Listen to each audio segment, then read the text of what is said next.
Hey, if you like Padres Hot Tub, we just want to give you the opportunity to know that there are more ways to support the show than just with your watch and your click and your download and clicking like and clicking subscribe. We appreciate all those things. They all help out the channel a ton. Above and beyond that, we have a Patreon community, which you can access at patreon.com/Padres Hot Tub. Regular patrons pay $5 a month and get plenty of features, including access to our Discord, where we're planning things like big group events, such as Raphie this coming Saturday, a Padres Hot Tub group night at the Lake Elsinore Storm. That is right, Craig. We have a group block of tickets blocked off just for PHT patrons. It's a Saturday 5:15 game at Lake Elsinore.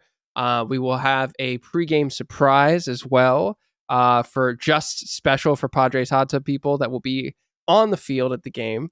Don't want to give out any other information, but just know that it will be special. And we already have like a solid few dozen people that are planning to come out. So I think it's going to be a really, really good time. So still I think chance to get special's tickets. the right word for the experience, Raphie. I think special is exactly You're what scaring we're me. selling. I think special is underselling it, actually. Okay. But there's still time. You can find that link exclusively on our Discord server, which is a benefit to our PHT patrons. Starts at just $5 a month. Also, there are higher levels. Big patrons quite often get just Padres tickets from me. It happens quite regularly. It happened on Sunday. As a matter of fact, it's happened almost every single homestand. And huge patrons like Austin can actually host the show from time to time. So there's all kinds of benefits, and find out what level is helpful for you. Huge baseball cards things happening with Chris Reed on our Discord as well. So check it all out. Too much for us to describe all in a little pre-roll. Patreon.com/Padres Hot Tub. It's a community that pays you back in a lot of ways. I think it's definitely worth the time. Check it out. Patreon.com/Padres Hot Tub.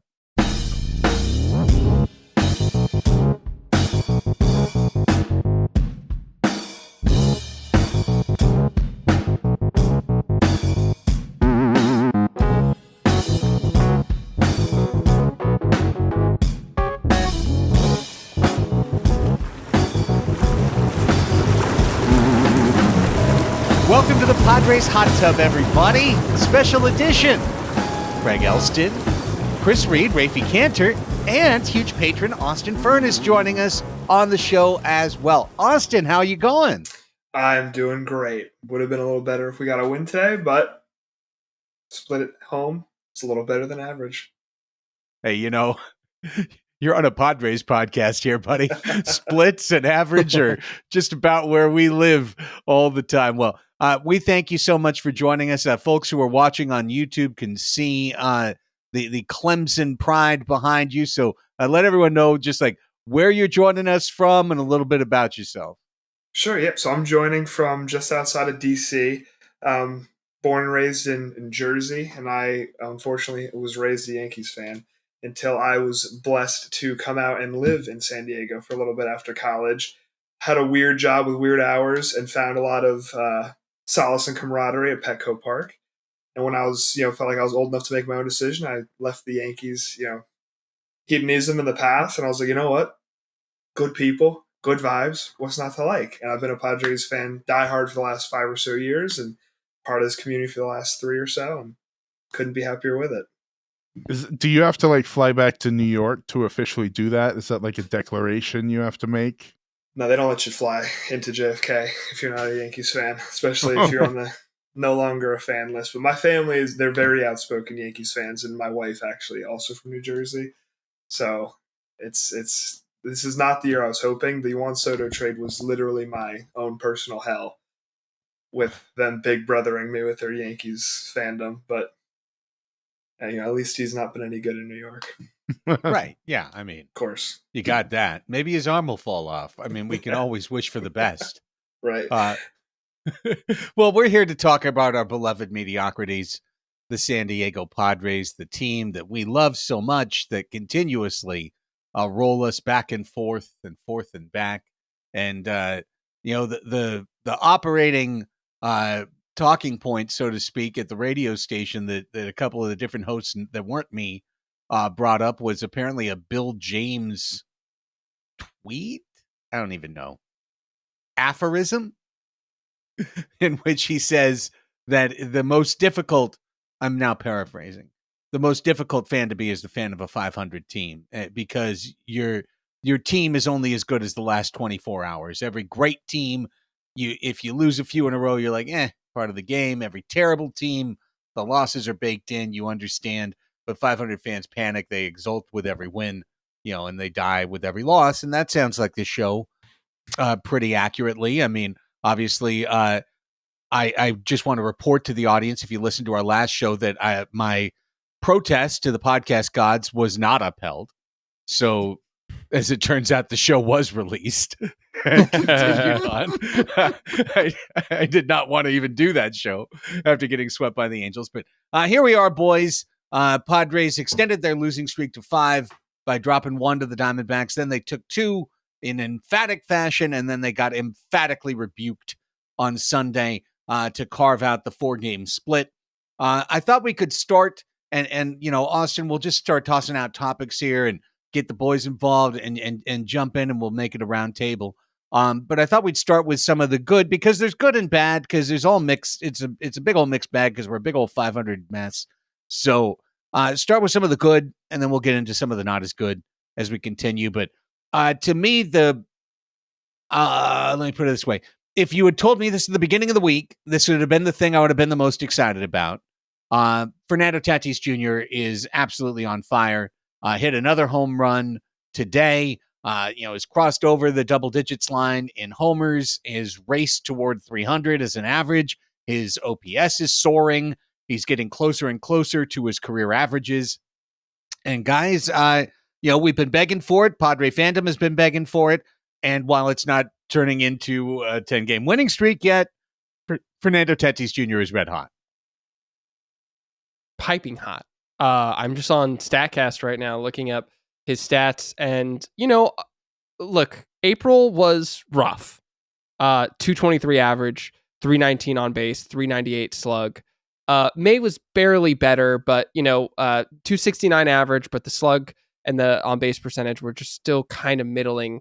717 OPS in April, 725 OPS in May. His OPS in June so far in 36 at bats, 1343. He's slashing 472. Verified good. That I am being told through my earpiece that is in fact good. He's averaging 472, so basically every other time he's up, he's getting a base hit. On base percentage 537, slugging 806. This is like prime Barry Bonds in the month of June so far. So if anything is coming out of this really weird last 2 weeks, I would say Tatis, I'm willing to say that he's back. Like this, the StatCast Savant page, it is like the Picasso red period. You know what I mean? It's just glimmering and shining and blinking at you. What? I do not. You do not. So yeah, he's back, and I'm in love. He's the best. This is my biggest point, I think, for the last 2-ish weeks now almost, and I love Tatis, favorite player. I'm not ashamed to say that. I'm not. There's nothing casual about that. But I was starting to get to the point where the Twitter voices and the callers to Ben and Woods were starting to get to me, where I was like, "Is this the Tatis that we have now? Right? Is the one that we had in 2021, was that an aberration? Is he ever going to be that again?" And like clockwork, when it hit June, he does what he does every June, and he is. You said prime Barry Bonds. You could also say, prime Jurickson Profar in 2024. He's creeping closer to Jurickson Profar's numbers, but he's not quite there yet. He's not quite there yet. Let's not blow the trumpets too loudly. Raphie said it. If you're having a hard time this week at work or just feeling a little down, head to that Savant page. The man is hitting like an elite player again. And one part of it that's been really encouraging to me is we are seeing his home run start to march over into right center. And when he's hitting the ball that way, that means he is timing it up. I hate to do this to you, Austin, but I was watching a certain baseball team play baseball against the Dodgers tonight, As and was I. they were playing really well against the Dodgers, which brings me joy to see them suffer. Mhm. And Aaron Judge just absolutely annihilated a slider the exact same way Fernando Tatis Jr. did. When he is getting that full extension and that big swing and blasting balls 430 feet, that's the player he is.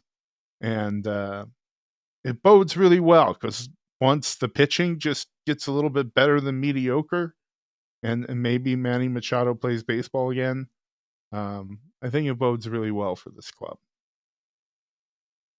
That's the only thing. I mean, I appreciate everything everyone said. That's the only part I can't co-sign is at the very end, because I'm on an operating state right now that nothing matters. LOL. So the hotter that Tatis gets, something else will correspondingly go wrong. Today Major exploded. The next thing, it just feels like this is what we are. We're this group of good data, bad data, nothing consistent, everything messy. The only thing consistent is, Mike Schilt has a hard time with tough questions. I think that'd be the only really consistent thing we've got from this club through 68 games. But just to tag it, Fernando Tatis Jr., 2.3 F-WAR already at the 68 game mark as well. So, the defense is showing up in the stats. And impressive on every side. Our career average is 282. He's hitting 280 now. Career OPS plus is 142. He's 137 now. So he's right there. He's getting right to the marks. Great job on you, Nando. Keep it up, please. Whole month, 2 months, 3 months. Show us what you can do. Tatis is going to make the All-Star game. This is the one thing that tripped me out, guys. The National League outfield performance collectively is pretty mediocre. And Tatis right there as a top 3 outfielder in the National League today. Never mind the hot streak. He was going to make it not hot. I mean, I'm pulling it up frantically right now, but I'm pretty sure that 2 of the 3 best outfielders in the National League are Padres. Yeah, just like we thought. And I'm correct, and I'm not saying 2 of the 3. It's actually the top 2.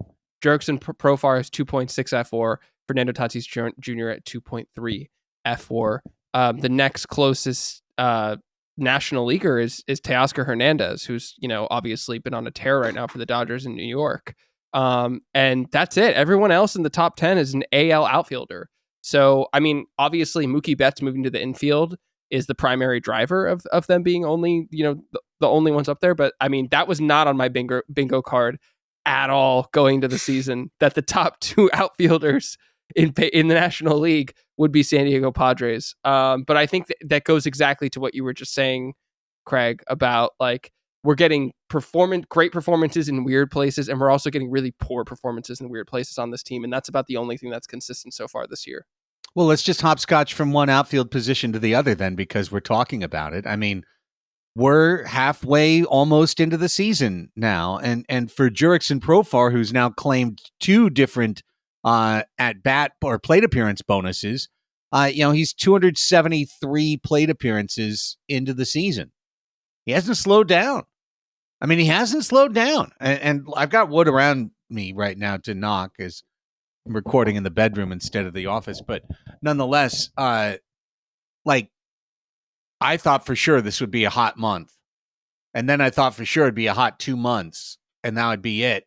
And, if you want to pick a certain slice, you can pick a certain slice of OPS plus that's got him a little bit lower than he was before. But honestly, then he comes back and he has a 4 RBI day like he did on Friday and just keeps on rolling. So may the good times continue to roll for Jurickson Profar. At this time, I'm starting to get to the point where I'm willing to say maybe this is going to be Jurickson Profar's. Well, it is Jurickson Profar's career year. We already know that. But that it'll last all year. That this is the great year that lasts all year long.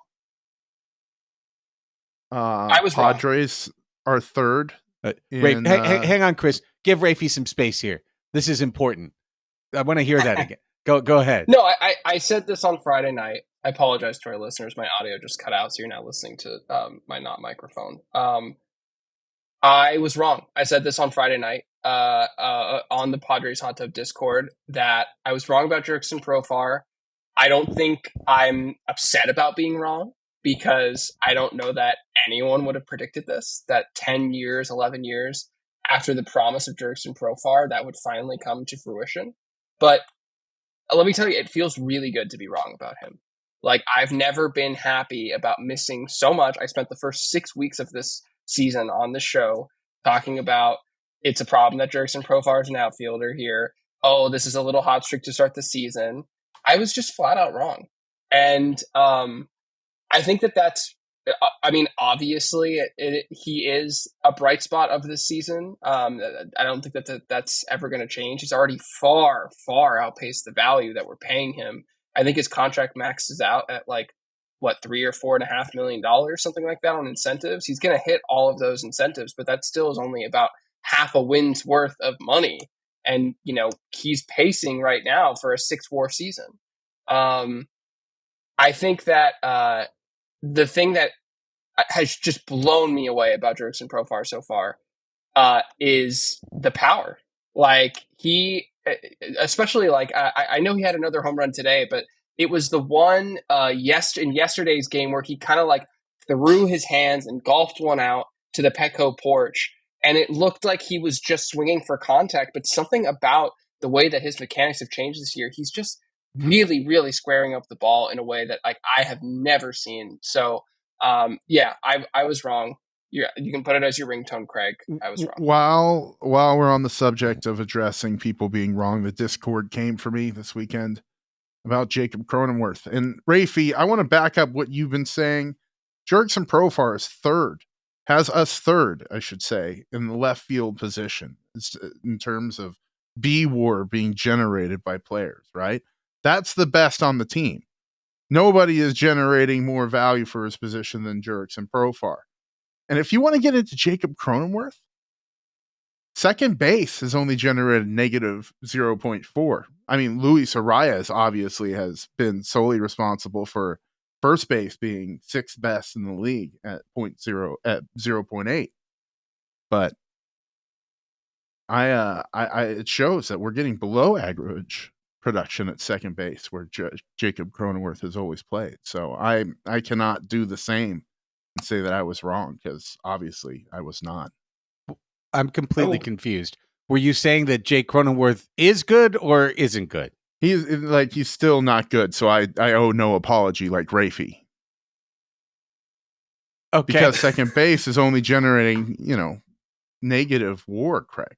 But wait, is WAR being a cumulative statistic? Are you blaming Jake Cronenworth for Xander Bogaerts' bad play early in the year? I mean, who's playing there now, Craig? I live in the moment is the thing. I live in the moment, so I can't be apologizing like Raphie for being wrong in a moment where I'm obviously not. This is for the Discord. Just gonna let that sigh sit there. Yes, Austin, please. I can apologize as well as Raphie. I was also wrong about Jurickson Profar. So wrong that in our beloved fantasy baseball league in the Padres Hot Tub, I traded him for Chris Paddock. Because I was like, there's no way I'm going to get value for a guy that's not even drafted in most leagues. Dark. And now, over 500 slug, double-digit home runs. But then you look back, like, what did he do in the last, the tail end of last season, right? When he came over from Colorado, he wasn't far off from this pace, right? The whole team was on kind of a tear. Too little, too late, as we know. But it's just like he can only play in San Diego. And all I can hope is that he's like, yeah, I'll sign up for another 1 year, $1 million deal for 2025 because I can't play anywhere else. Well, okay, this I think is the walking talking point here coming out of a Profar discussion. We all know that Jurickson Profar is incredible, has had an incredible year, but this super valuable deal ends at the end of the season. Nobody in this group, I'm sure, is ready to say that this is an ongoing state of greatness for Jurickson Profar. However, you can't let him walk to the free agent market after doing what he's done. Like, you can't do that. Like, you just can't. So what's acceptable for Profar 2.5? What's Craig, acceptable to have him here next year? It is June 9th. Yes. This is what we always do. This is the O'Leary paradox. Like 11-year deal? Is it? No, I mean, 11-year for $22 million. Yeah, let's sign it up. Let's sign it. Let's do it. Yeah, if he's willing to take it, sure, absolutely. Yeah, but career I think contract. that's a question we can ask ourselves. We can't go on group therapy and malign extensions and then come here and then talk about extensions, Craig. like a short extension. Like I'm just saying, like a very small extension, like a year. This is like a 1-2 limit game, Raphie, that we're playing with Jurickson, and that other hand was in a 10,000 limit, 10,000 buy-in, no limit game. Well, I wonder if there's a precedent for this. Is there a player that was so good coming into the league, to then be so middling for so long, and then be so good out of nowhere, but only in one city? And I just wonder, is there a precedent? Is there something that his agent? I have no idea who it is. Hopefully, it's not Boris, but it used to be. He fired him. He fired him. Is there anybody that he could point to and be like, look, I'm like this guy. I don't even know if there's a comparison. Not one that I can. No, because every guy that they could point to, Austin, then the next year he probably did nothing. Right. Yeah. And certainly not in this city. Nobody comes here and San Diego's never the one place anybody can play. It's usually the one place they can't play. Yeah. Bottom line, Profar needs to be on this team in 2025. I don't know how, but there's no way he can't be on this team. Like, there's just no way. There's no way. He's got to be on the team. All right. Let's continue. Hey, why not? Let's just clean out the outfield. We put a bunch of different little star points in there. 3 of them are outfield. Guess what? Good things happening out there. Earlier this week, I was on the radio saying, and I think on the podcast too, talking about Jackson Merrill. He had 3 walks in over 150 plate appearances. Well, it's not that the walks really picked up, but we saw the hits start to flow a little bit this weekend against Arizona. I'm just excited to see it, guys. And at no point am I going to dim on Jackson Merrill. Him OPSing in the high 600s is probably a likely place for him to finish the year, to be perfectly honest with you. But I think the thing that encourages me is that we've seen him waver a couple of times and then get back out of it. And that's the sign of a player that you can build on. Definitely playing above his age. Sorry, Rafe. No, it's all good. He's playing above his age, and also like he's playing like truly amazing outfield defense. He has 4 outs above average. He's 92nd percentile in terms of his outfield range. He's got a really, really good arm too, which was not something that like I had really like thought about or considered. One of the things about Trent Grisham when he was our center fielder, he had fantastic range, but his arm was a wet noodle. And, Jackson Merrill, like being able to be a threat out there, potentially stop that like sacrifice fly, second to third advancement, is just fantastic. And, my favorite part of this weekend, frankly, more than any of the offense, was watching his catch on Friday night when the Padres were up by 12 runs in the 9th inning. And he made a 5-star catch that had like a 20 or 25% catch probability, covering 80 something feet. And it just was like, oh yeah, this kid is the real deal. And like literally by, waving their magic fingers, they completely plugged a hole in the Padres pipeline. And, in terms of the Profar extension that we were talking about, like one of the things I would say is that there isn't a Merrill type who's out there waiting to like be converted to a left fielder in the Padres system. And so that like would theoretically point to a Profar extension, unless they are committed to running like, for instance, Graham Pauley out there. Largely thanks to Jackson Merrill, the Padres are getting the 8th best production out of center field.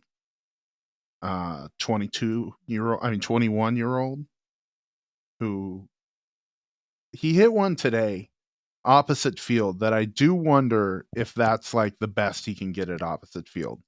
Because if it came like just short of the warning track, I want to say, and they were playing him in, so it still made for an exciting play.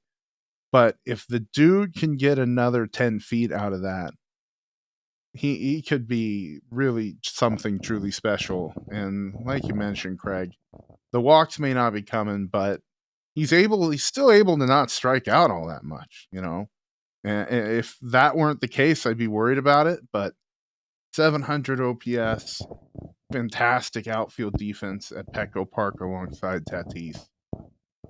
Can't say enough about the dude. You know, Austin, I made an audacious comparison early in the year, which it's unfair to Jackson Merrill, but, you know, looking at skill sets and age and how the player came into the big leagues, and the comparison that I've made with Merrill is to Christian Yelich. You know, when he came up with Miami, he was a skinny, fleet-footed outfielder with a line drive swing, bat to ball skills, and I think he hit, you know, like maybe 20 homers in 3 years. And then he broke out and you know, we know the kind of power that he's shown in the middle and late stages of his career. The thing about Padres the last few years, though, Austin, is we don't let anyone develop. We just need it to be like microwave. What do you got for me today? Because this is our window today. I'm excited not only for Merrill, who he is today, but on the idea of what he could be as a 24, 25-year-old. Yeah, I actually have a fun little connection with the Merrill family in that my uncle, Larry, shout out to Uncle Larry, is the head booster and announcer for his high school baseball team. So he is very familiar with Jackson and Jackson's family. Awesome. And when he was called up, I called him. I said, "What's going on?" He was the one who actually told me, which I kind of broke the news on the Discord, that he was going to be on the flight to Korea. His mother called my uncle and was like, "Oh my gosh, you're never going to believe that Jackson's going to Korea." And I said, "Can the kid play outfield? Like, what do we got here?" He said, "The kid played outfield all the time in high school. He went where he was needed. He was the 5-tool pitch if you need him to guy on the team. Best player on the team, state champion, you know, when he was in Severna Park in Maryland." And he said the kid can hit the hell out of the ball. He said the power may not be there yet, but I don't think that the Christian Yelich comparison, I mean, I hope it isn't, but I don't think it's unfounded. From everything he tells me, he cares so much.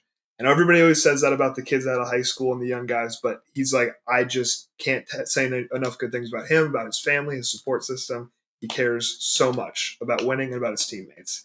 And if you care enough, you work hard. You work hard, sky's the limit. Love it. Great outfield. Well done.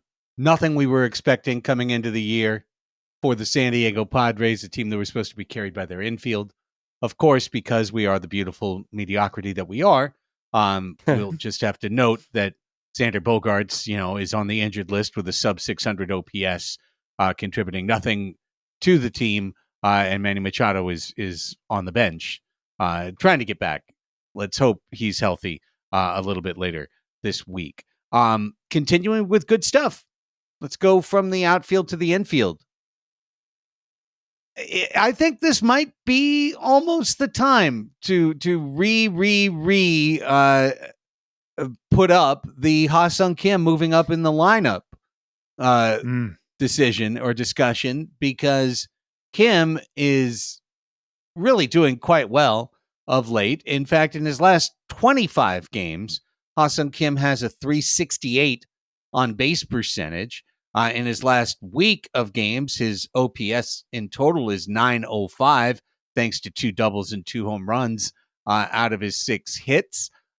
He already led the team in walks and is on base percentaging 333, even though his season average is only 224.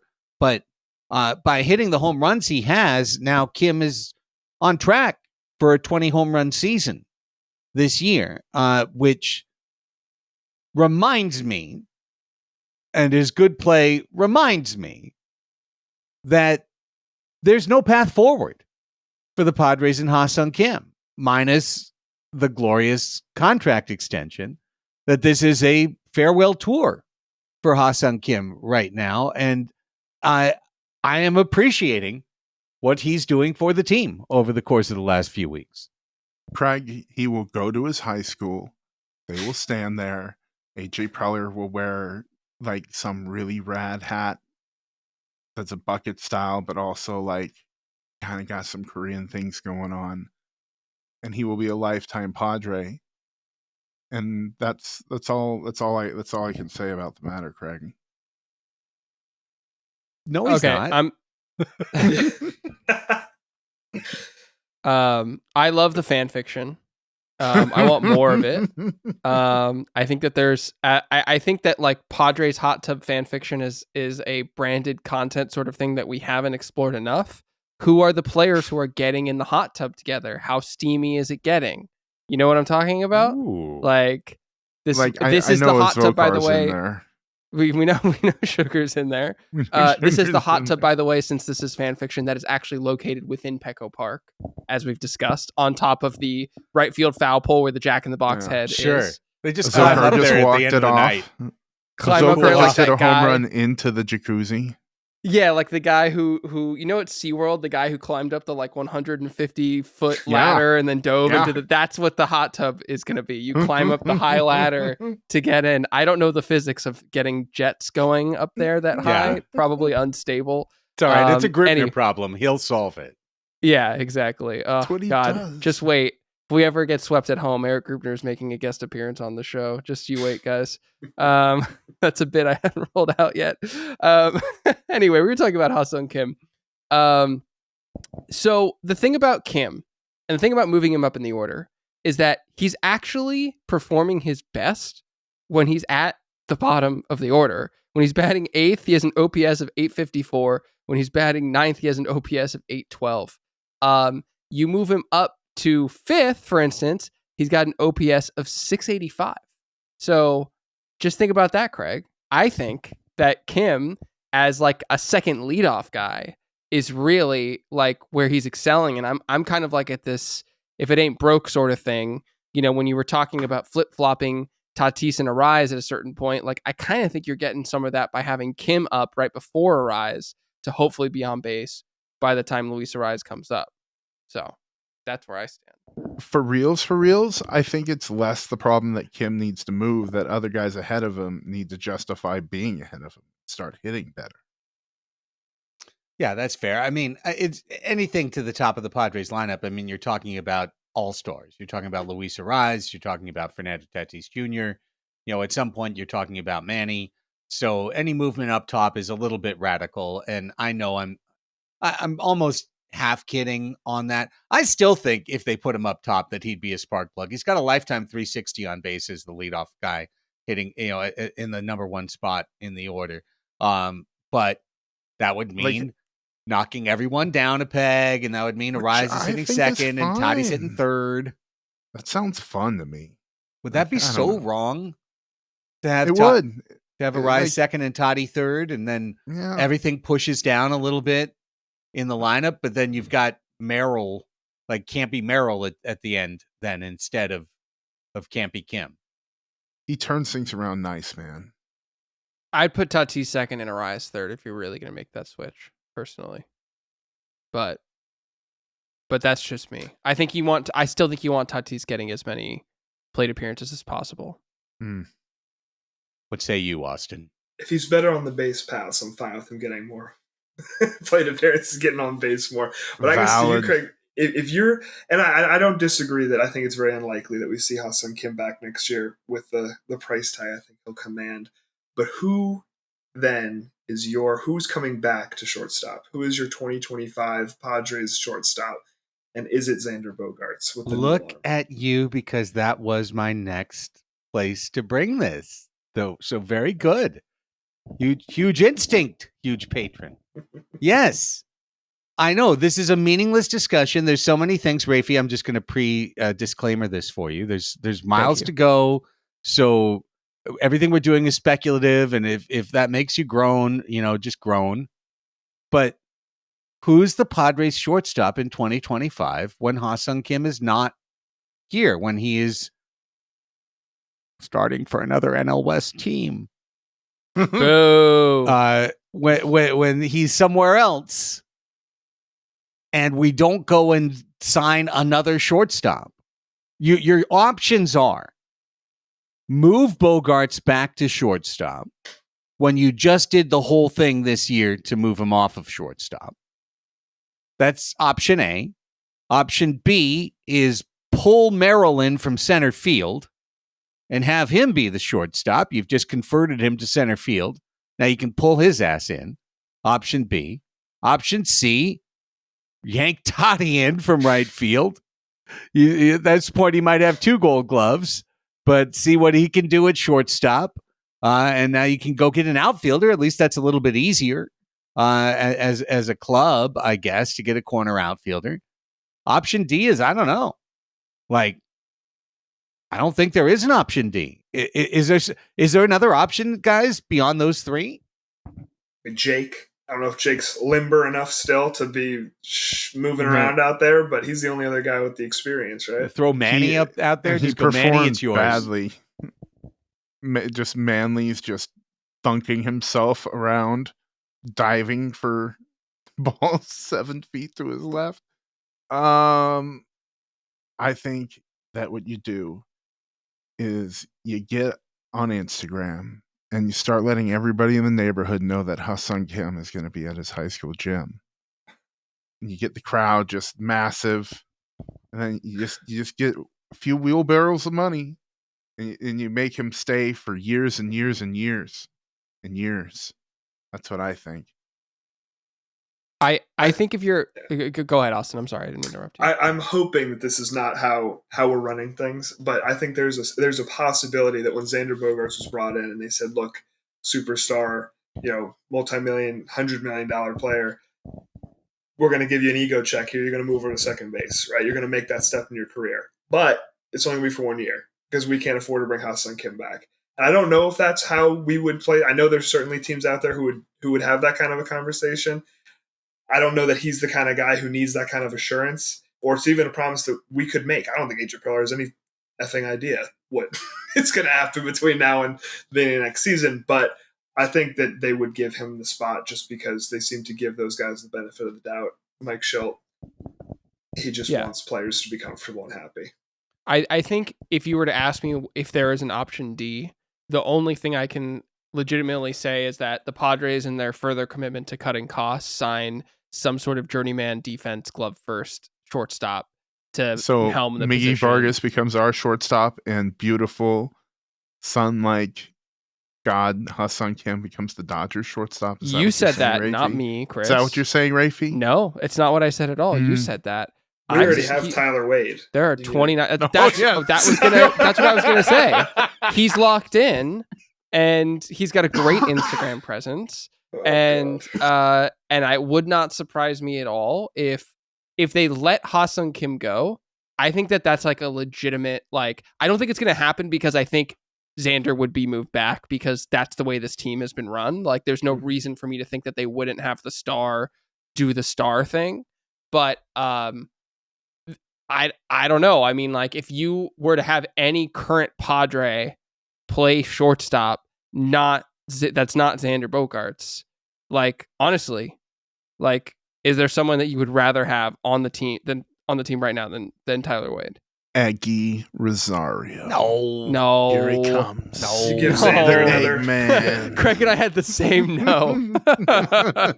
You give Xander like how many years until Leah Dallas DeVry is up, right? How many, and then you do the whole thing. You take Xander out behind the woodshed and say, second base. Here's the thing.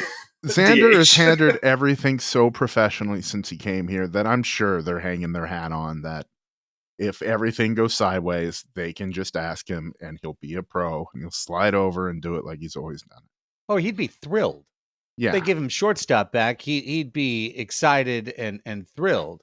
I think they will because, honestly, I think those are the 3 options. And if you had to ask me which one I might pick, honestly, I might pick Merrill.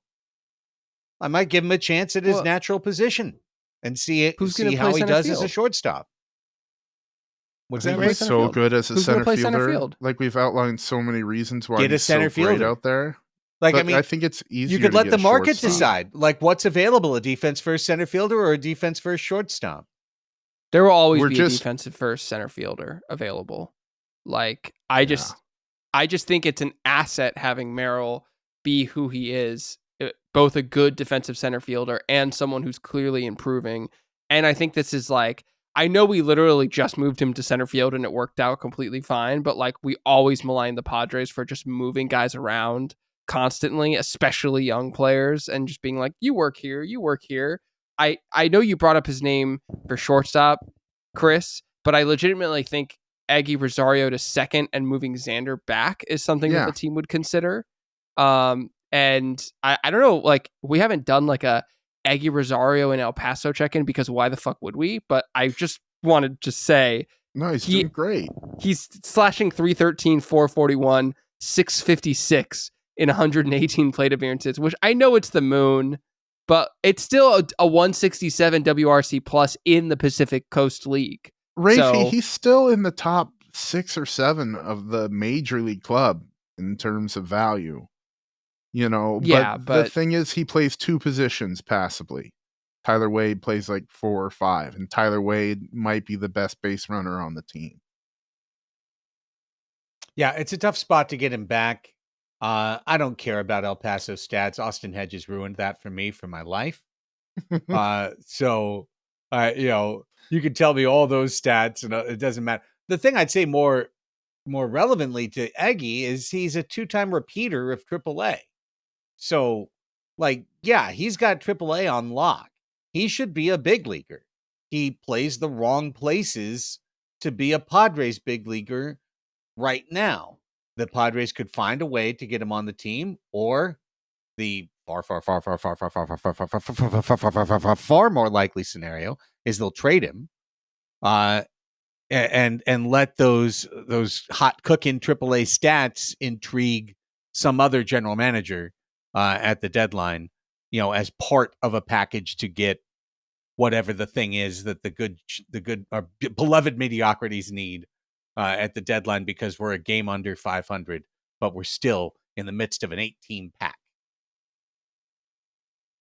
That's the competition, baby. You got to compete wherever you are. Well, hey, last tag on Kim. Just when we got into Fangraphs and I pulled up Fangraphs, fans, if you're out there listening, you might be surprised to know Ah-Sung Kim has generated 1.9 FWAR this year. He's only 0.4 behind Fernando Tatis Jr. with that gigantic hot streak. So anybody who looked at his batting average on the scoreboard and thought that, oh, we're in for a big time discount to keep Ah-Sung Kim at the same rate that we kept him the last 4 years, allow me to tell you, you're 100% mistaken.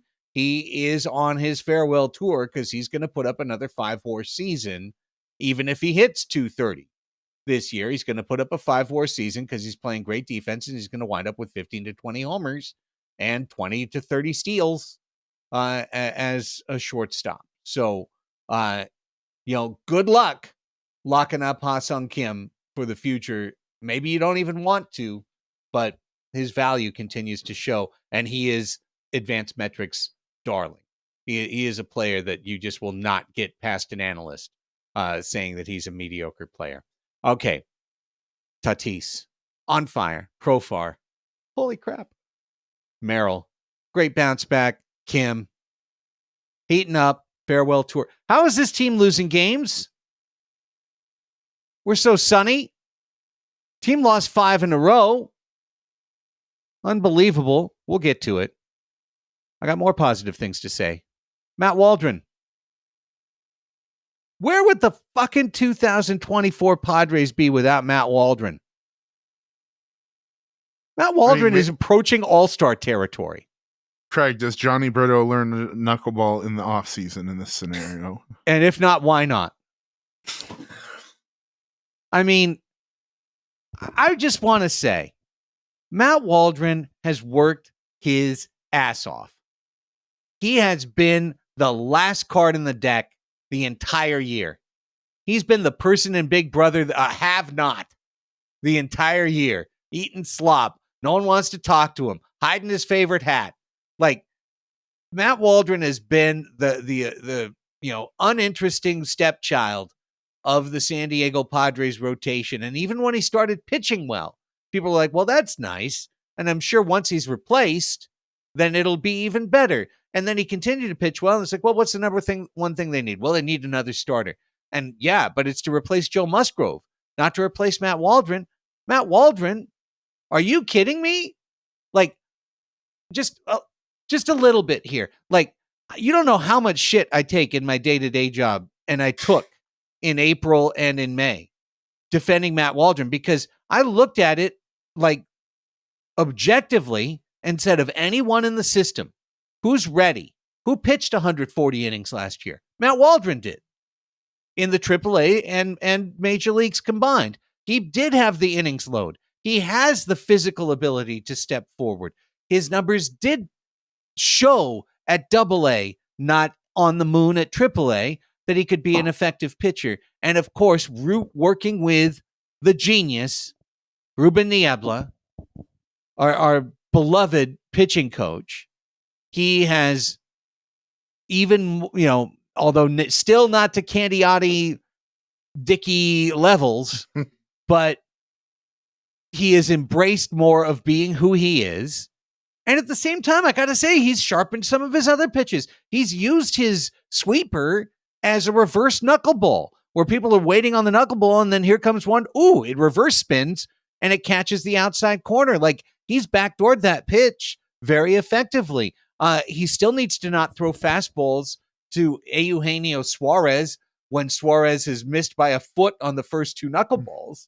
Like, he needs to stop thinking variety is the spice of life like that. But my goodness, Matt Waldron has been so good for this team this year.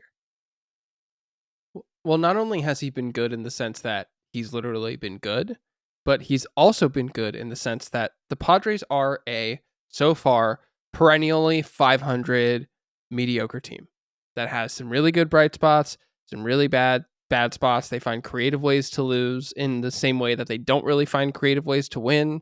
But Matt Waldron, basically the danger for those teams is that they become boring. And Matt Waldron is the antidote to that. Like, in the same way that, like, when Tatis first broke onto the scene and everything, it was like, you got to watch every time he's at the plate. And I feel the same way now, like, seeing that Tatis is fully back. Same way I feel about Profar now. Like, I have to watch Matt Waldron starts because there's always the danger that it goes horribly. Like, there's that sense of we're playing high stakes, like, because there is that notion of, like, one day he just might not have the knuckleball, and, like, that hasn't been the case in several starts now, and he's been flipping fantastic in that time. But it is truly, like, we're always just on a knife's edge of danger, and it's compelling, and I have to keep looking. Rafe, please don't bring your kinks into this.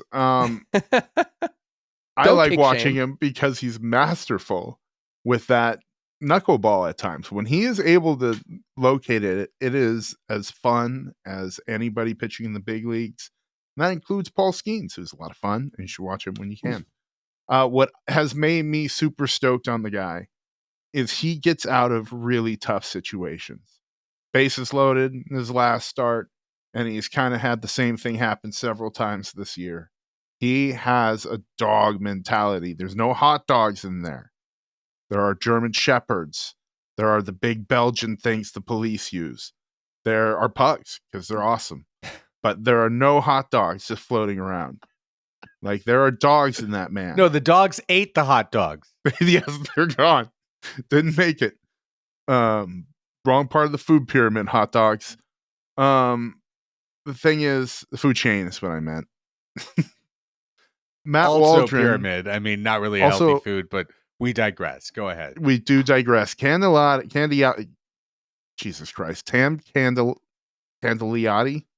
Tom Candiotti, not to be confused with John Candelaria or John Cangelosi or whoever the fuck you were just trying to say.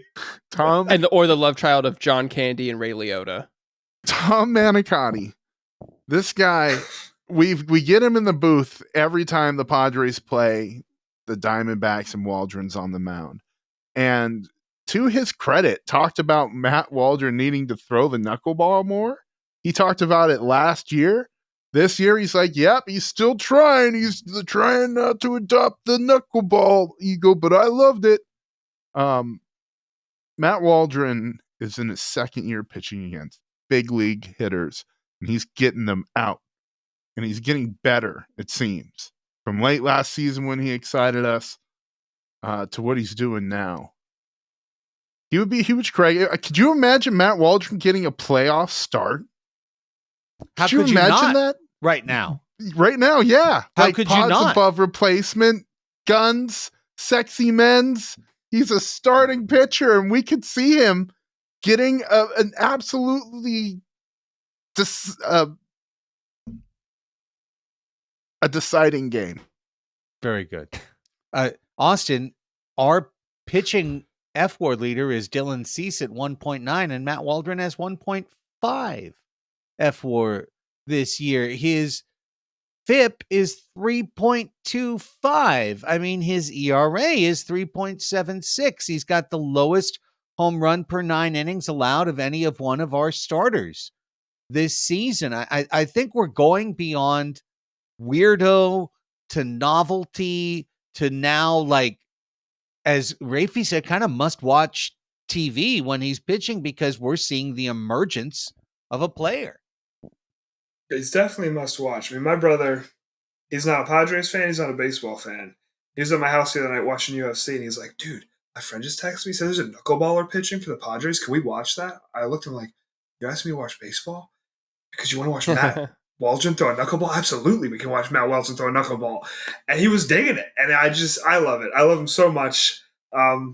It's just so freaking cool to watch him throw that knuckleball. I haven't been alive to watch a good knuckleballer ever. I don't know whoever Chris just appropriated my Italian heritage naming, but it's mine too. I'm allowed. Go.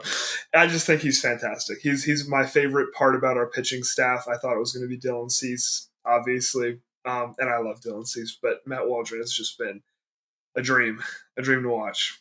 Hey, I got some stats to back up what I said. He has had the bases loaded 10 times, 10 plate appearances. Hitters have had 2 hits in that time. They have both been singles that scored 1 run. That's good for a 400 OPS against him with the bases loaded. Well, it's really not for nothing what you're talking about. It was a big inning last night. Pardon me, we're recording this on Sunday. So Saturday night, it was a big inning, and Waldron sat for a half an hour watching, and then he went out there and he loaded the bases with nobody out and gave up a hit. And 8-0 turned into 8-1. And I'm here to tell you that in his first start, everyone would have automatically assumed that 8-1, 8-3, 8-5, take him out. We're in trouble. He doesn't get out of the inning. And instead, it was like pop out, strike out, get him out, like just rolled right through the frame. He took care of it. That's an evolution of a pitcher. I mean, this was a guy that just in the first 4 or 5 starts this year was giving up a lot of hits. He was giving up enough hits that you would have figured a spot like that would be a blow-up spot. And the fact that he has found the mix to be able to work through those situations in the big leagues, I mean, it's really exciting. He can literally single-handedly rescue A.J. Preller in the Clevenger deal. Yeah. He could turn that deal all the way around by becoming the most valuable player in it. Yeah. I think he might. Crazy. He just might. And again, like the magic of Matt Waldron to me is not just watching him float a 150 or 200 RPM knuckleball that makes someone look foolish. It's that his knuckleball is actually his least valuable pitch, according to Baseball Savant. It's his 4-seam fastball and his sweeper that are above average pitches, and that's only because the knuckleball completely plays it up. You're never going to see anyone in the modern game fool anyone with a 92 mile an hour fastball like you're seeing Matt Waldron do it now. And you're never going to see people fool like a sweeper that I cannot emphasize enough is just fine. It's like fine to like not great, but the knuckleball like is this magical enhancer, and then you also get the bonus of whoever comes in immediately after Waldron, assuming that they have some velocity behind them, like everyone's bats are slowed down. Like it is such a knock-on positive effect for the team in a way that, like, again, like I was evangelizing along with Prakota and Hosmer apologists talking about having him as an opener. I still think it'd be really cool if he was an opener and threw like 90% knuckleballs. That's not going to happen, apparently, because he's too good as a starter. He's like 5 off of our team innings pitched lead. So yeah. Yes, exactly. And you know, the wonderful part about a knuckleballer is that like they're not experiencing the same wear and tear that like you're watching guys like Dylan Cease throwing sweeper after sweeper after sweeper and holding your breath every time. And that is like, you know, I'm knocking on every piece of wood, but like, it's just like, it's such a rare thing in a day in the modern game when like literally it feels like there's a ticking time bomb on every pitcher.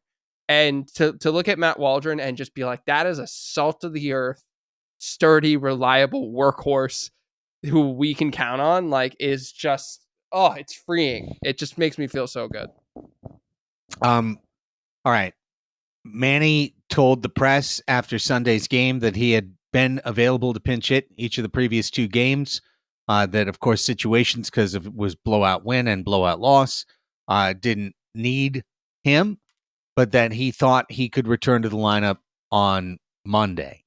You know, by the time you're listening to this, you might know if he's in the lineup on Monday. And if so, if he's the DH or if he's the third baseman. And I still think I know, and I look at Fangraphs. Fangraphs says Manny Machado has been a terrible defender. I haven't seen that. I've seen him make a couple of errors. I saw him have a couple of games where he made an error. But otherwise, I've seen Manny Machado at third base. They also say that about Jake at first base, which, you know, no jokes here, has been great. And, you know, tremendous. Having him, yeah, he's been fantastic, you know. So, you know, defensive stats, they're tough. They're either gamed. You know, it's tough to really put a ton in those. All right. That's it for all the happy news. So if you'd like to abandon the show right now, you are very, you know, you're completely all right to have done so. And you'll believe that this team is winning a lot more games than they are. We have to switch to the other side.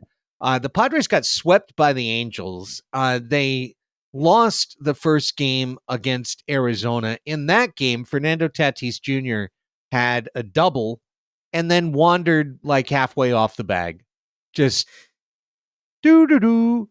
And he got spun and he got picked off. The team leads baseball in getting picked off, which is the most useless stat to lead baseball in. There's no utility to getting picked off whatsoever.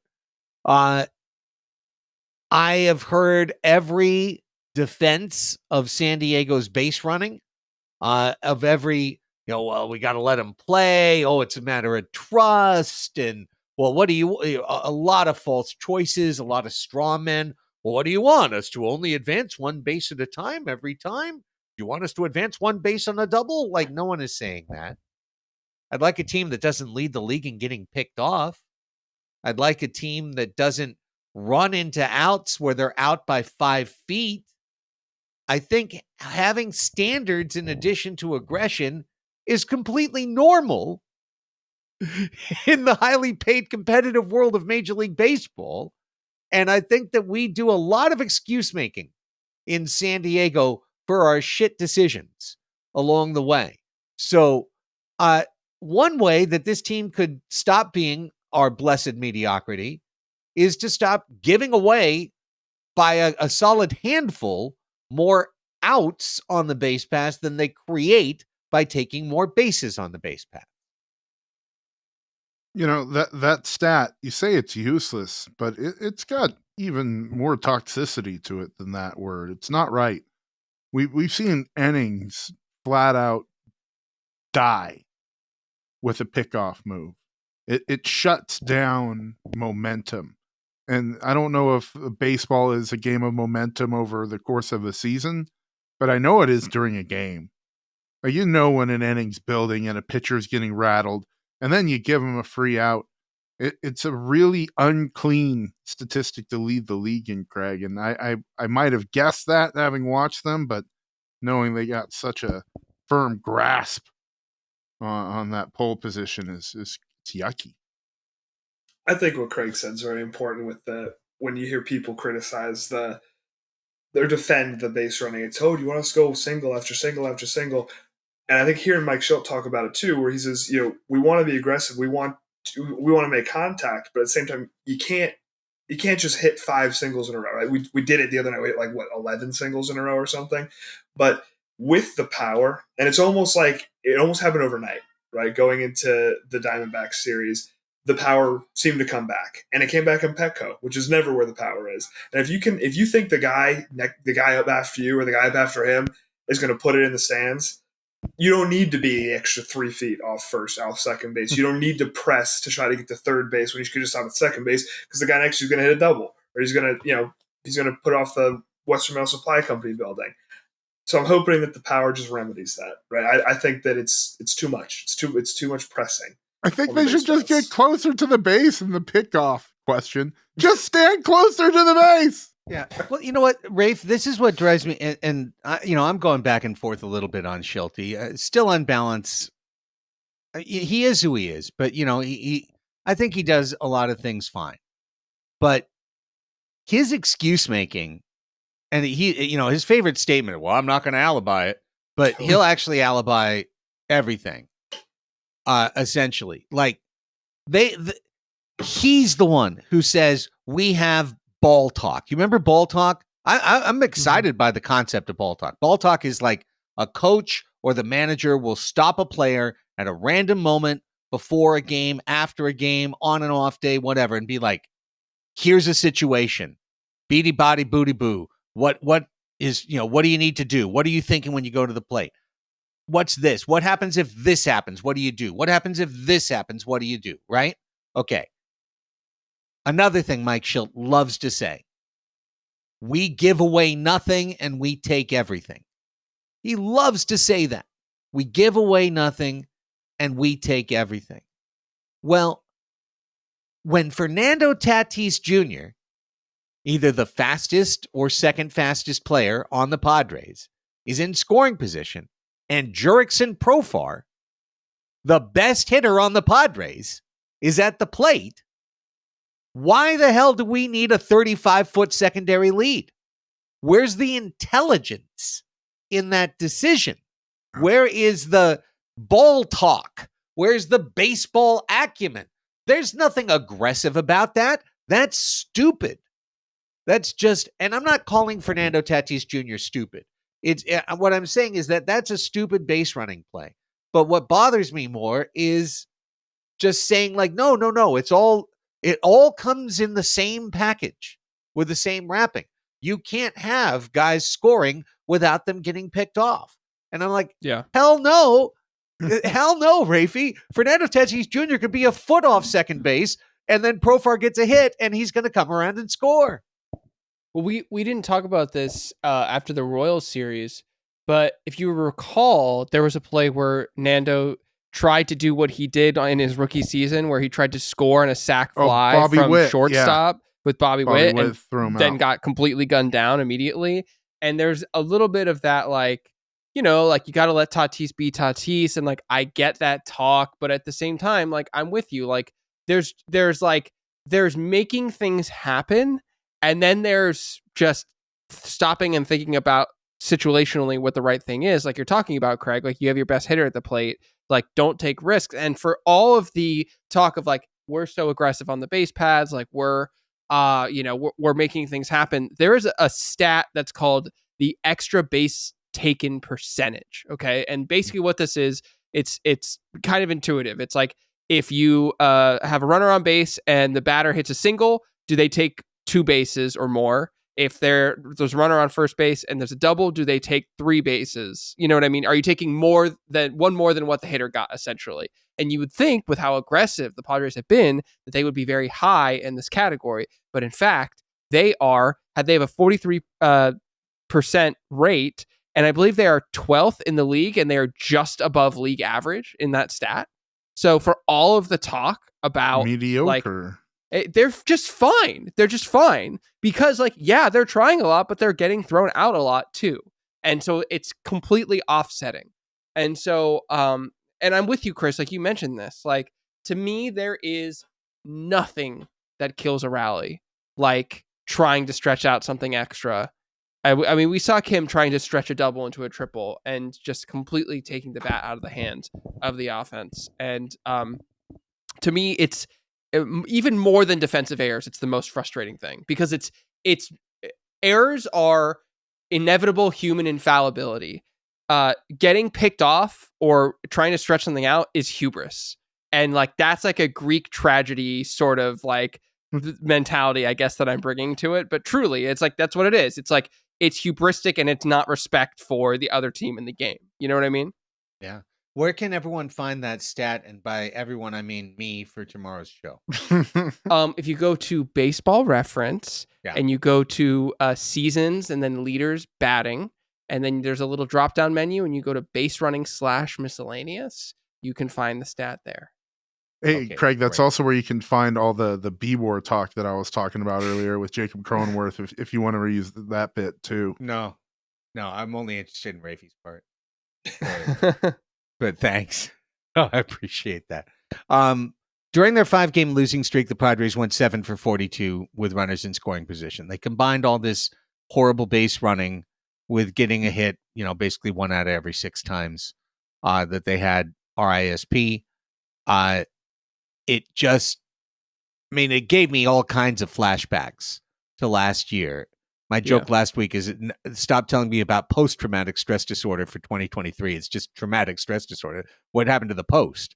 Like, throw the post out. Like, it's happening now. But it's just a reminder, again, I'm getting to the point, guys. Like, we're approaching 80 games. Not quite. We're approaching 70, more literally. But, like, of this being this. And then Braden did the math on Friday's show. If you go back to the day Manny Machado signed, Padres are, let's see, +2 -1. They're now 5 games over 500 since the beginning of 2019. 2019. Yeah. So, waiting for this explosion or the next level, I'm starting to get to the point where I'm just like, okay, this is our team. They're going to hit for an average. Sometimes they're going to homer. When they homer, they're going to be basically unbeatable. But then there'll be a game that they'll hit for high average and homer, and they'll blow it because something else will happen, because Padres. And, like, one thing will get good, and as this thing grows, another thing automatically starts shrinking at an equal amount, and so on and so forth. So I think that double plays and RISP droughts are built in to the 2024 San Diego Padres. I think both of these things are going to happen again and again.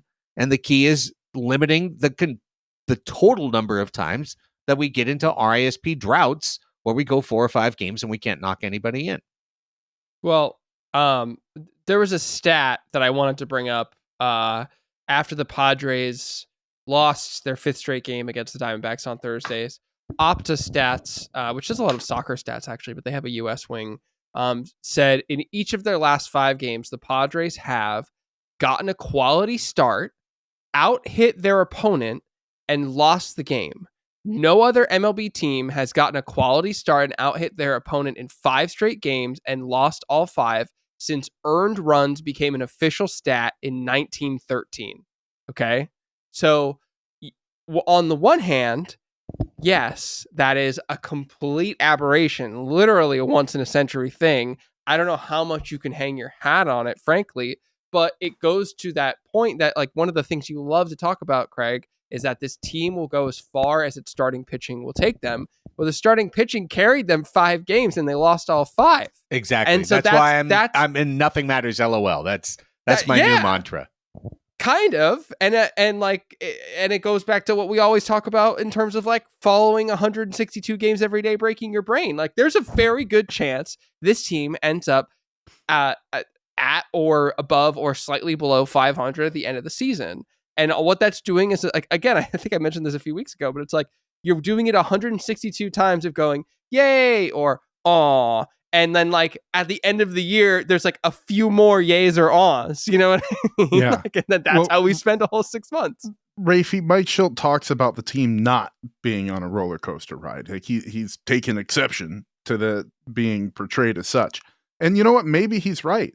Maybe it's more like going 90 miles per hour on the 52 after it's been sinking and rising and sinking as it does. And it just feels kind of dangerous and not fun, you know, because you're still at the same altitude you were the whole time, but now maybe your shocks are a little fucked up. Yeah. Mike Schilt doesn't know how roller coasters work, because the whole point of the analogy is not just that you go up and down, is that you go up and you go down, but then you come back to the station, the same place that you started. And that's the point of the roller coaster, is it's at the top, but then you come around and the little bar lifts and you get out and you hope to not forget your cell phone. And that's what we're going to be at after 162 games, Raphie, is looking to make sure we didn't forget our cell phone.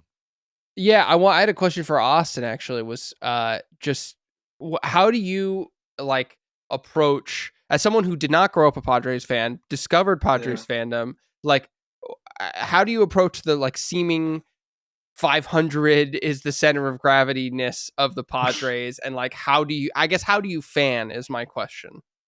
Yeah, so I think it was a little serendipitous how the Padres entered their big spending, big expectations are the enemy of happiness era. You know, as I became a fan, because that is all the Yankees fans know, right? And since the 90s, early 2000s, it is expectations the enemy of happiness, right? You expect to win every year, like how we expected to win last year. And being a fan over the last, however many years, it's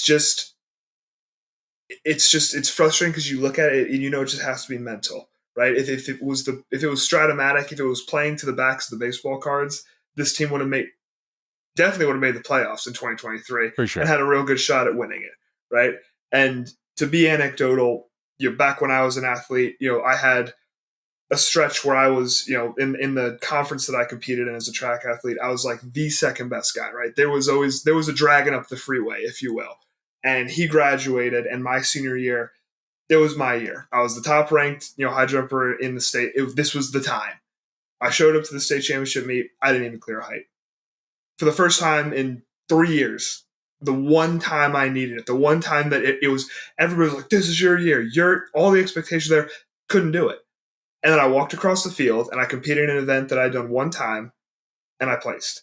And it's the same thing with this Padres team, is when it's right there to be for the taking, right? It's the Angels. They don't win at home. It's so easy, right? 2023, they're loaded. They're going to be great. Playoffs, World Series aspirations.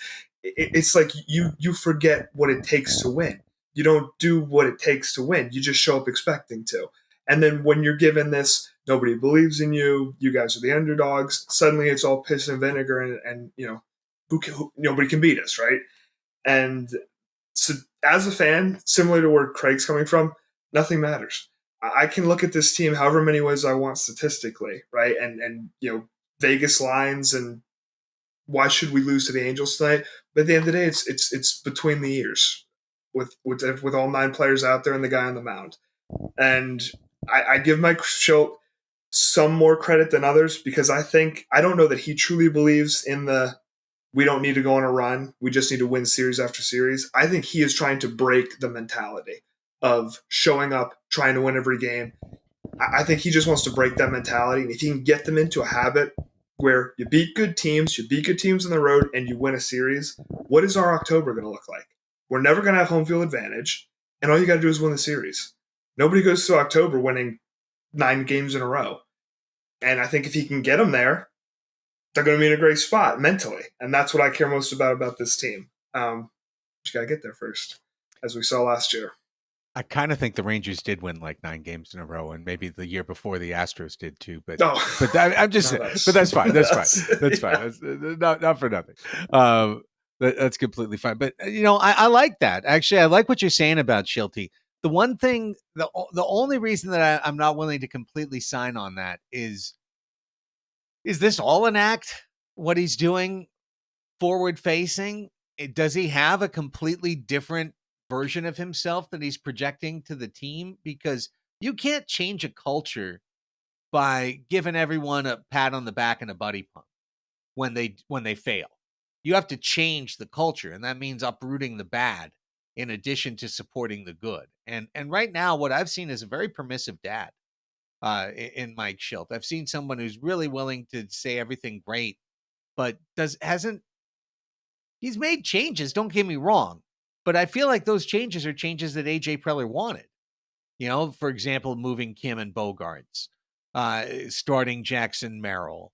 Along the way, I think one of the biggest things that got him this job is his synergy with Preller. But what he presents is a guy that just defends the practice as being the best practice, whatever the practice might be. So I don't know. I'd like to believe. I truly would. I would. And the end of the year will tell us, Austin.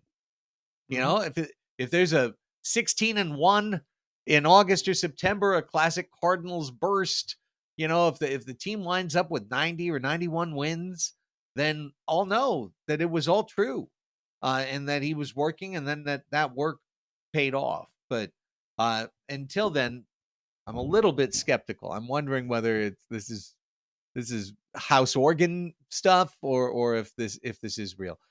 Okay, last thing here. Sunday was a reminder of a couple of things. One is the Padres starting pitching depth only goes so far. The other is that the Angels lineup really fucking stinks. Yeah.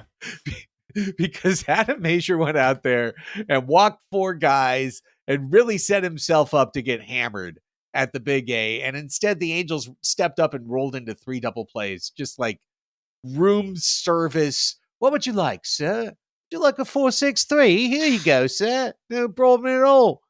And instead, he found a less forgiving group in the Diamondbacks who had a little bit of tape, and they took him from pillar to post today. And you could parse it and find the moments for him, but at the end, he threw up a snowman. He gave up 8 earnings in 3 innings, 7-2, put his team out of reach after the second inning. No knock on Adam Mazur. He's had 1 okay start and 1 disaster in the big leagues. Put him in with 80% of the starters who started 2 games in Major League Baseball.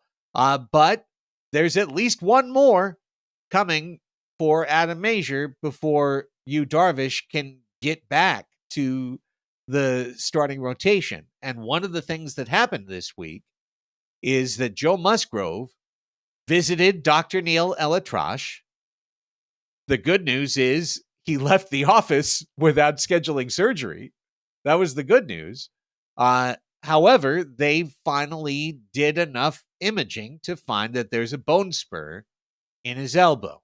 And that's better than a torn UCL. There's no doubt about that. However, it means Joe Musgrove is probably best case scenario out until the All-Star break. And that means Randy Vasquez is becoming a full-time starter. It means at the end of the year, Randy Vasquez is going to have a teenage year number of starts for the San Diego Padres in 2024. So, concernometer about just one, only one, but a concernometer about state of the starting rotation, awaiting the return of our blessed vets. Mr. Austin. I would say until they are back, I would give them like a 6. As not to beat this dead horse, but coming from a Yankees family, I've seen a lot of Joni Brito, so I've seen a lot of Randy Vasquez. To the surprise of no one, we've not seen the best of them. There is more there. I was actually pretty excited when those names were included in the trade package. I think Rennie Vasquez will have a couple decent starts. As for Major, I mean, I'm not going to pass up an opportunity to throw shade at Josh Hader, who got knocked around by the Angels tonight and blew a save. But I do think that might be like a 1 in 3 starts is going to be, we're going to need double-digit run support. And, one is going to be execute with runners in scoring position, and you make it like a good one in there. Maybe, a quality start every 4. So I'd give them a 6 until the guys are back, but I think there's going to be reinforcements coming at the deadline. Rafe? Concernometer for me. Yeah, Austin stole mine. I was going to say 6 too. My feeling is when we were looking at the rotation at the beginning of the season, we were hoping for between Musgrove, Darvish, Cease, and King, potentially 4 quality starts out of 5 almost every time through the rotation. I mean, obviously that wasn't going to happen, but that was the goal. That was the target. We were possible. And Waldron, we were like, oh God, hold on for dear life. And I think that the downgrade from that would be, hoping for 3. And I think now with the way Waldron has panned out, and you've had Michael King really find his form lately. Michael King's been really good lately. Like I think he has like a 1.5 ERA in his last 3 starts, something ridiculous. And Dylan Cease has gotten smacked around a little bit more as of late, but like he's still Dylan Cease, and every time he goes out on the mound, you're expecting to win that game. And so we have that 3 of 5 times that we know we're going to be competitive, and then when we get Darvish back, which by all accounts, it's going to be the next start, we'll have that 4th guy back. And so it's like Joe Musgrove, I said this on last show. It's not like I don't think that he wasn't going to get better. Of course, I thought he was going to get better. I didn't think he was a 5.6 ERA guy the whole year, but like he was a 5.6 ERA guy this year so far, and Waldron's been a lot better than that. So I don't think once Darvish comes back, I don't think we're that far off the mark from where we were going into the season. So that's kind of how I look at it. So I'm just going to stay with what Austin said and say a 6. Darvish is slated to come back by Friday. So Major might not have another one. And I'm kind of fine with that. After today? Yeah. Yeah, I'm good with that, even if you can only pitch so many innings. They're going to need him back. I still think Joe's gone for the season. I can't get my mentality out of that. I know it's a bone spur and he should be able to pitch through it and all that, but like I still think he's gone. Like I don't think we're going to get Joe Musgrove this year. So I think a trade needs to happen. So I guess I got to go a little higher than you guys on the concernometer. I guess I got to put it at a 7 because I just don't. I'm not going to put any money in that Joe Musgrove is going to pitch like Joe Musgrove can in 2024 piggy bank. I'm worried he does some alternative medicine and gets back in the hyperbaric right? Yeah. To avoid surgery. Right now he's like in New Mexico rubbing some friggin' ayahuasca water in it. Does he need to go to the North Pole? Because throwing a pitch at the South Pole didn't quite go.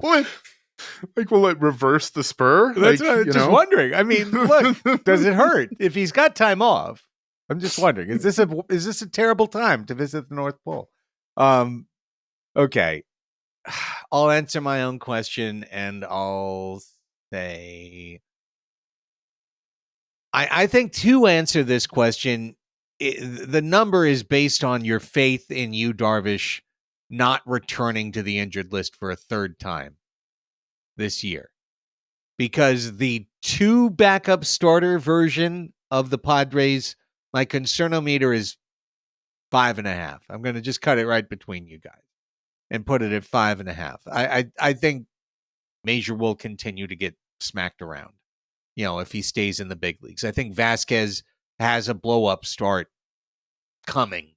I don't know when, but at some point down the road. But also he's gone 6 2/3 his last 2 outings. So he has given the team more than I thought he could. honestly, his first version when he came up and gave, 4 innings, 3 runs, I thought that was what we were going to get from Randy Vasquez. So he's been better than that. The version that it's 4 starters and Vasquez, Concernometer's 3. The version where it's 3 starters, Vasquez and another minor leaguer, it's like 6.5. So I'm going to average it out to 5.5. And that's based on me thinking that Darvish is going to spend at least 2 more weeks this year on the injured list, if not more. I hope not more. But I feel like he's just going to continue to go in and out, as they bring in the oil can to get those old joints fixed. Yeah. Having Darvish really makes his day a lot easier to, watch and know if the team's skidding that he's going to come in and give him his outing. So I don't want to underplay that, but at the same time, just keep hitting, boys. He's the ace of this team still. That's something we've learned. Spiritual ace. This year. No, doubtless. Yeah, there's no doubt. All right, last thing up. Next time we do a show, it'll be group therapy after the Oakland A's series. If we get swept by the Oakland A's. Stop it, Greg. No, don't say it. I don't know. I don't know. If that happens, I'm not sure. I'm just not sure. I'm not sure what will follow. Don't even let me on in group therapy. Because it's going to be Uh-huh. way worse than where I was after the Angels series. You guys. The matchups are There's 2 lefties Joey, pitching, Chris. I don't like they Logan Allen came and washed that away with his sage of mediocrity. Sage of suckitude. And then he got DFA'd. Thank you. Yeah. Yeah, Sorry, who's going to Logan. pick him up? The A's. Every team Then great. following. Then great. So Joey Estes versus Dylan Cease, Randy Vasquez versus JP Sears. That one, little tough. Michael King versus Hogan Harris. And they're not going to get swept, guys. But then again, looking at Scotty McGuff starting today, no one can take anything for granted. The A's are the Yankees, are the Dodgers, are the Braves, are the Monstars, are the anyone else you want to say. Like, true. The Padres have completely, wholly, and irrevocably lost the right to take any team for granted or to say that we are better than them. We're no better than anyone. We are also not a lot worse than anyone. Some teams, yes. Not a ton. There's plenty of teams the Padres can hang with. However, we can't say we're better than anyone. So I would love to see a deeply focused, concerted effort by the Friars. They're 2-2 on this homestand. They just finished a 2-4 road trip that started 2-0. Like, I'd love to see a concerted effort. I can't even say anything more than that. I'd love to see a concerted effort. I'd love to see them take this team seriously. I'd love to see them prepare for this team as if this team is standing between them and the playoffs, because they don't know that they aren't. Exactly. They are. And frankly, I'd like to see the Padres make this personal between them and the Athletics, because the Athletics are a abominable franchise that is purposefully tanking so that they can move their team and crush their home fan base. And I know that San Diego fucking knows what that feels like. And they absolutely need to karmically punish the A's. And I mean that. Like, do like whatever it takes to make this personal and mean something. And like, I'm not talking about the A's players. I'm not talking about the Oakland fans. They are fantastic. They are gamers, whatever you want to say. But I truly not only do I think that them certainly winning this series, but I'm saying sweeping this series is critical in that's an what, NL. That's what concerted effort means, Raphie. That's what Craig was saying. Yeah. And also because the NL, we're still in a wild card spot. Like, the NL is bad. The NL was Meaningless. bad. I and we don't. haven't. Can we agree to not mention that again until Yes. like please. at least the middle of August, if not the 1st of September? I'm so tired of that No. bullshit, and I have to deal with that. And I mean, I love Ben, but like he keeps saying it every day. Like Schilt, same thing. Schilt says it. Like, shut up, you. This is not. No. That ain't it. When you're below 500, you're not a playoff team. You should never even mention the playoffs until you get your ass over 500, and then look around and see where you are. And even then, it doesn't matter. There's 96 games to go. Like, Shut up. I want to push back, and then I want to agree with you. It's important to understand where you are in the context of Major League Baseball, right? It's important to understand that the sky isn't falling on a talented club that has a lot of great things going for it. At the same time, I also am kind of sick of hearing that the National League is just bad, and that's what we get to hang our hat on. That we'll get in because the National League's bad. No. They're not going to get in because the National League's bad. They're going to get in because they play well. And that's what I don't like about schedule talk. I think it's how you're playing, not who you're playing. So they need to get out and they need to play well against a bad team. And if they do that, they'll win all 3 games. And with that wild card talk, I think this morning meaning Sunday morning, we were like 2 games, 2 days, and suddenly you're in like 10th. You drop like 8 places if you lose 2 games in a row, which we're more than capable of doing. We just like so. Yeah. I mean, if you're below 500, by definition, you've lost more than you've won. That's bad. Yeah. I don't. It's not going to be good enough for the playoffs. And hanging your hat on a wild card spot in June when 2 games separates you and the Pirates, like it's not enough. Well, to put a finer point on it, Austin, the Padres are 2 games out of 12th, and they're 3.5 games out of 13th. Love it. And they will not fall lower than 13th in the National League. But they're 3.5 games. 3.5 games. Think about how excited we're going to be to climb 3.5 games later this summer. Like, hey, we're only 3.5 games out of a thing. We're right there. All we need is one good weekend.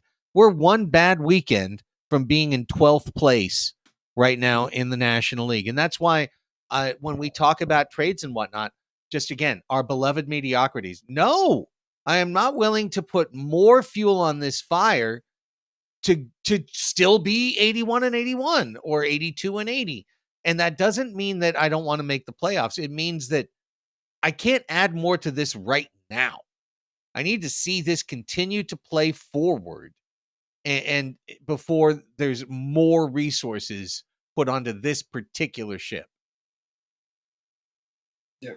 I was fortunate enough to go watch the Braves play in DC this weekend. The Braves got swept by the Nationals. And I believe they are still 6 or 8 games over 500. And do you know what I would give for that kind of luxury?